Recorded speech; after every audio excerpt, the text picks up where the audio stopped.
Hey everyone, I'm Jennifer Jupp, Director of Children's Ministry here at the Refinery Church, and we are so excited, did you catch that? Excited, for Easter Jam 2021. We are grateful that you're joining us online, and we just want you to know that you're going to be doing at home the same activities that we're going to be doing here for those who are choosing to join us on site. Activities are going to include fun things and lots of opportunities for great pictures. So be sure to take lots of photos and videos and share them with us on our social media platforms. You can find us on Facebook and Instagram at the letter R, Kids Matter. And that will get you to our Facebook and Instagram pages, and we will share our pictures from here as well. And in a few weeks, we would love for you to join us either online or on site for Easter Sunday, April 4th. We'll have services at 9:30 and 11 here on site, and then you can join us at 11 o'clock online as well. We look forward to celebrating this Easter season with you. See you soon.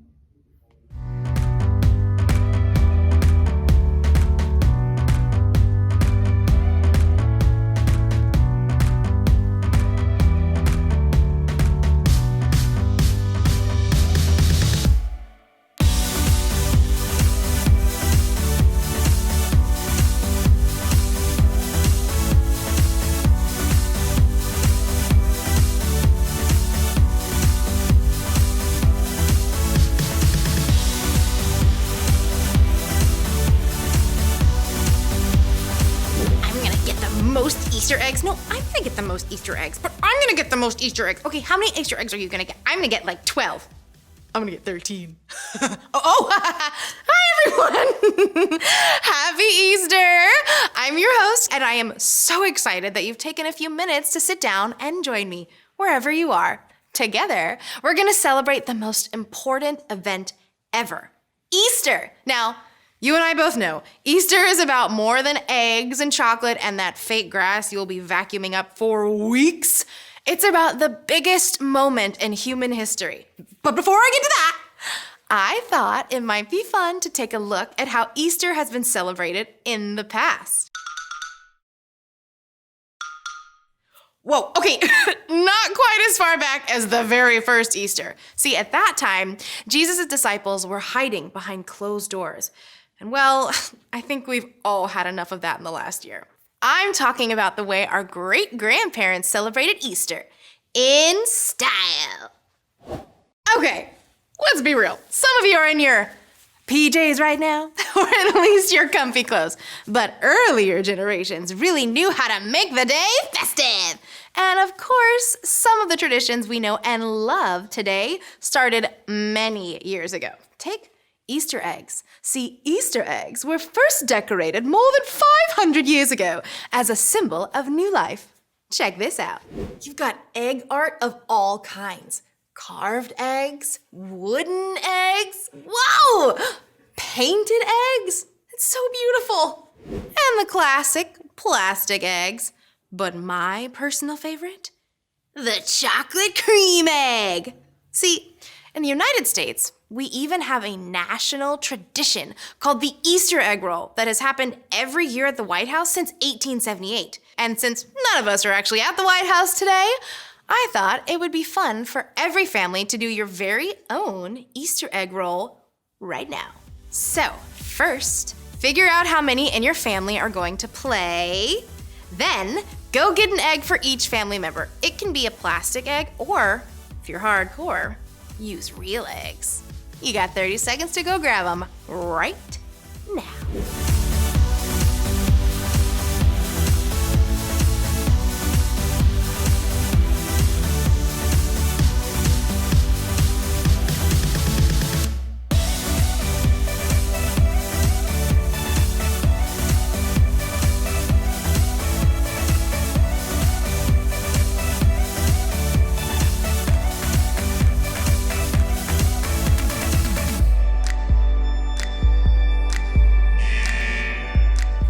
Got your eggs?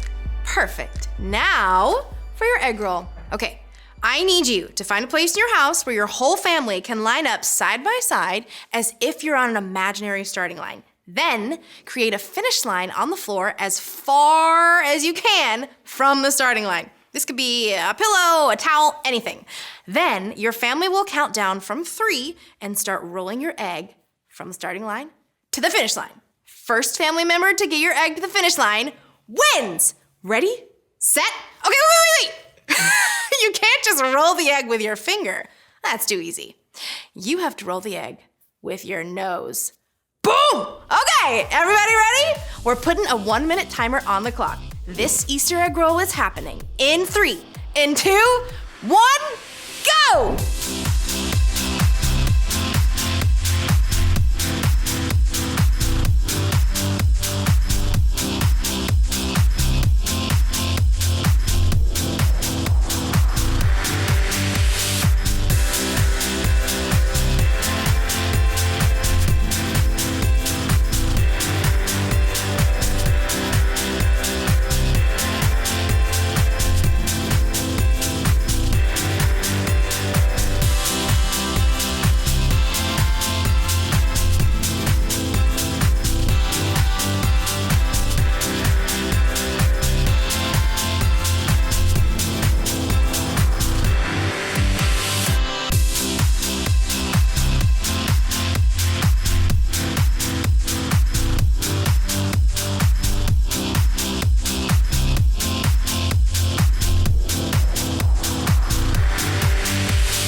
I hope you had a lot of not so serious fun with those Easter eggs. And if a few of them got busted, well, as you'll see in just a few minutes, Easter is all about things that are messy and broken and finding a way to put it all back together again. But right now, I've got one more classic Easter tradition to share with you. Chocolate Easter bunnies! Mom, I thought we got the big ones. No? That's okay. It's gold. The first ones showed up in Germany in the mid-1850s, but they became popular in 1890 when an American shop owner stuck a 5-foot chocolate bunny in his window. 5 feet! That's taller than a lot of you. Oh, and kids, I really think you should know, 81% of parents will sneak some of their kids' Easter candy. Watch your baskets. With that in mind, we've got a special activity for your family called Bust Your Bunny! First, figure out how many in your family are going to play. The more the merrier. Then, you need a chocolate bunny and some icing, or frosting, for each player. Doesn't matter how you say it, or if it comes in a tube or a tub. You can play in teams if you like.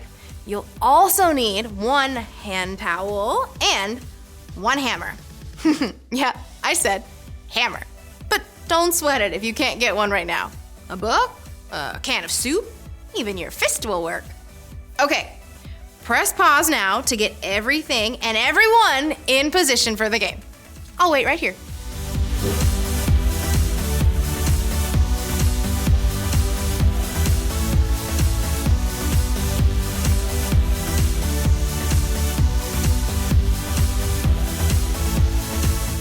Okay, got everything? All right, here's how you play. First, each player or team will need to bust their bunny. Yep, you heard me. Cover the chocolate bunny with a hand towel to prevent any flying pieces. Then, give the bunny a whack with the hammer. Trust me, don't go crazy here. 1 solid smack will do. Ready? And... oh. Yeah, just 1.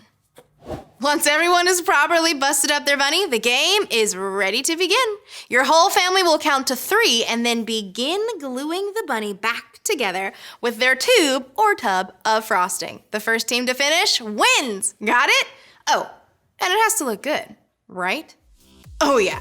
Bust Your Bunny is happening in 3, in 2, 1, go!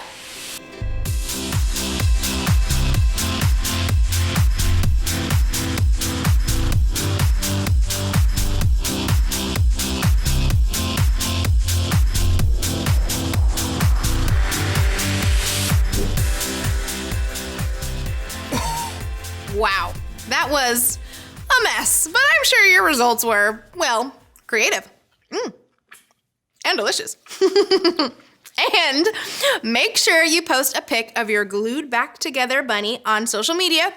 Show all your friends and your family. Now, as we've said earlier, Easter is all about something good coming out of something bad. It's about a plan that God formed from the foundation of the world, just like this lily grew from a dry bulb in the dark earth. God's plan took shape out of darkness and brokenness. And at the right time, he brought about the most amazing, breathtaking, beautiful event this world has ever known. Let's take a look. In the beginning, God created everything. He formed people in his own image. There was nothing between God and us. It was peaceful. It was perfect. But then we turned away from God. When sin entered the world, everything broke. It seemed there was no way for us to be whole again.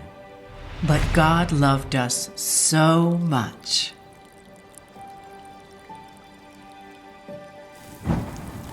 That he made a plan to rescue us.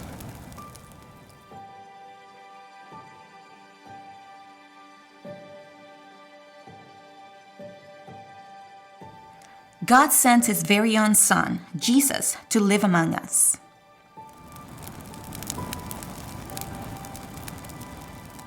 Jesus connected with people, old and young, happy or hurting, people like you and me. Jesus healed the sick and forgave those who hurt others. His closest friends saw Jesus was the one sent by God to fix this broken world and make us right with God. They couldn't wait for it to happen. When Jesus entered Jerusalem, huge crowds gathered to welcome him. But the religious leaders thought Jesus would change too much. They made plans to stop him. At a special dinner, Jesus told his friends that he had to leave them, but he would return. That night, Jesus was arrested. He was beaten and given a fake trial.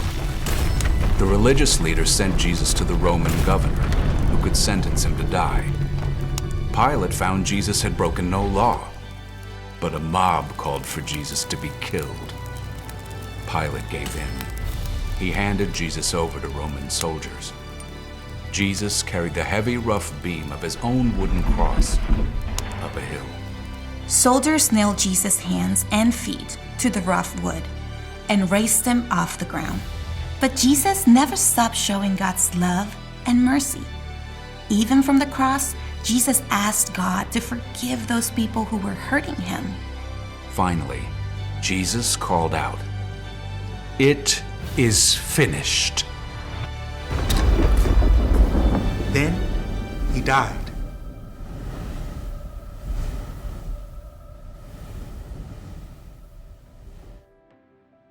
Jesus' body was placed inside a stone tomb with a huge rock blocking the entrance.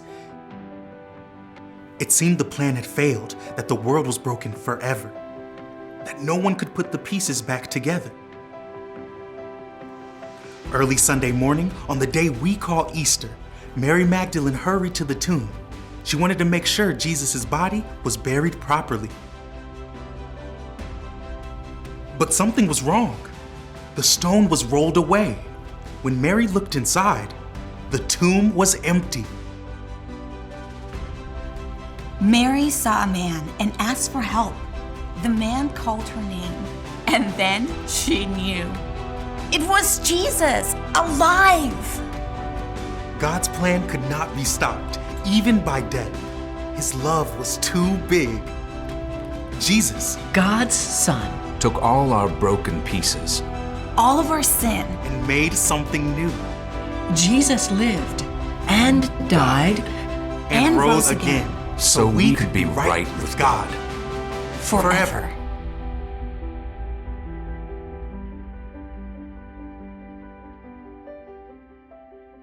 Wow.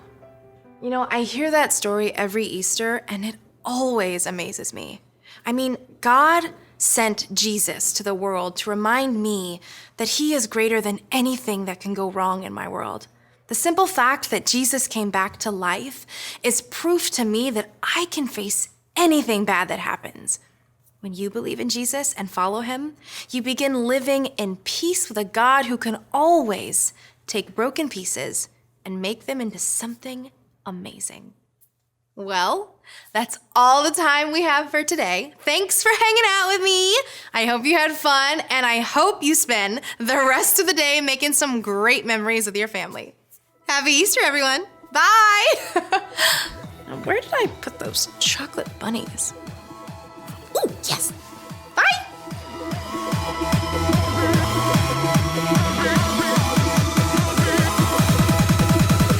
The greatest day in history. Death is beating, you have rescued me. Sing it out, Jesus is alive. The empty cross, the empty grave. Life eternal, you have won the day. Shout it out, Jesus is alive. He's alive. Oh, happy day, happy day. You wash my sin away. Oh, happy day, happy day. I'll never be the same. Forever I'm changed. I'll never be the same.